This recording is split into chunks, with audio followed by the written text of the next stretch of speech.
Hi friends, 2ஆம் வகுப்பு படிக்கிற ஒரு சின்ன பையன், மிதுன்கிற சின்ன பையன் கேக் அதனால் ஏற்பட்ட அலர்ஜியால் இறந்துருக்காரு. அதை பற்றின நியூஸ் நீங்கள் எல்லோரும் பார்த்துருப்பீங்க. இது வந்து ஃபஸ்ட் டைம் இல்லை இந்த மாதிரியான நியூஸஸ். கேக் சாப்பிட்டு அதால் இறக்குறவங்க புதுசாக இறக்கல. இது ஏற்கனவே நிறைய நடந்துகிட்ருக்கு. நம்ம அப்பப்போ நியூஸ்லேயுமே பார்த்துட்ருக்கோம். ஸோ இந்த கேக் ஏற்கனவே 5 நாள் முன்னாடி வாங்கியிருக்காங்க. அதை ஃப்ரிட்ஜில் ஸ்டோர் பண்ணியிருக்காங்க. ஸ்கூலுக்கும் இதை கொடுத்து அனுப்பிச்சி விட்ருக்காங்க. இப்போ அது ஏற்கனவே 5 நாள் ஆகிடுச்சு.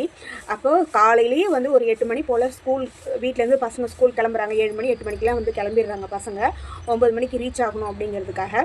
அப்போ ஒரு 8 மணிக்கே எடுக்கிறதா இருந்தால் 12 ஆல்மோஸ்ட் ஒரு 6 ஹவர்ஸ் ஆகிடுது. அந்த இடைப்பட்ட கேப்புங்கிறது 6 மணி நேரம் இருக்குது. 5 மணி நேரத்துலேருந்து 6 மணி நேரம், ஓகேங்களா? அப்போ அந்த கேப்பில் அது கெட்டு போயிருக்கும் இல்லைங்களா?